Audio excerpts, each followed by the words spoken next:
ఎగువ సభలో మొత్తం సభ్యులు 245 కాగా 19 ఖాళీలున్నాయి. అంటే ప్రస్తుత సభ్యుల సంఖ్య 226. రాజ్యసభలో ప్రభుత్వ బిల్లులు పాస్ కావాలి అంటే 113 మంది సభ్యులు బలం కావాలి. ప్రస్తుతం భాజపా బలం 86 కాగా ఎన్డీఏ బలం 101గా ఉంది. అంటే 12 మంది సభ్యులు తక్కువగా ఉన్నారు.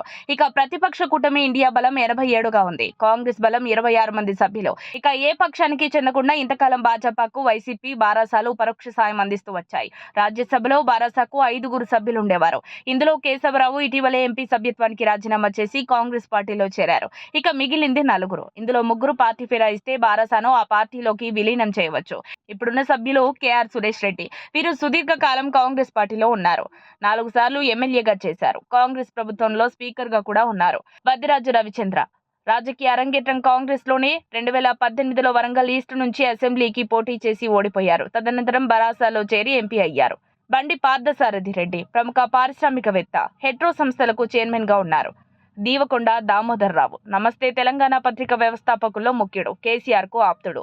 బారాసా పొలిట్ బ్యూరో సభ్యుడిగా పనిచేశారు. అయితే మారిన ప్రస్తుత రాజకీయ పరిస్థితులలో దామోదర్ రావు మినహా మిగిలిన వారు బారాసాలో కొనసాగుతారన్న హామీ ఏమీ లేదనే వార్తలు రాజకీయ వర్గాల్లో వినిపిస్తున్నాయి. ప్రస్తుతం కాంగ్రెస్ పార్టీ రాష్ట్రంలో అధికారంలో ఉంది కాబట్టి వీరు రాజీనామా చేసినా తిరిగి కాంగ్రెస్ వీరిని గెలిపించుకోగలదు. ఇప్పుడు రాజ్యసభలో కాంగ్రెస్ పార్టీకి ఉన్న ప్రతిపక్ష హోదాకు ఉపద్రవం ఏమీ లేదు. ఇక కేంద్రంలో ఉన్న భాజపాకు మాత్రం లాభదాయకమే. అయితే భాజపాలో చేరాలంటే కనీసం 3 ఒకేసారి భాజపాలో ఎగువ సభలో బారాసా పక్షాన్ని విలీనం చేయవచ్చు. ఇప్పుడు తెలంగాణలో భాజపా 8 ఎంపీ స్థానాలు గెలిచి మంచి ఊపు మీద ఉంది. 2 కేంద్ర మంత్రులు తెలంగాణ నుంచి ఉన్నారు. తెలంగాణ రాష్ట్రంలో రోజు రోజుకి బారాసా పరిస్థితి దిగజారుతుండడంతో తమ రాజకీయ భవిష్యత్తు కోసం వీరు ఆలోచించాల్సిన పరిస్థితి నెలకొంది. మరిన్ని అప్డేట్స్ కోసం మా కాయ్ టీవీని సబ్స్క్రైబ్ చేసుకోండి.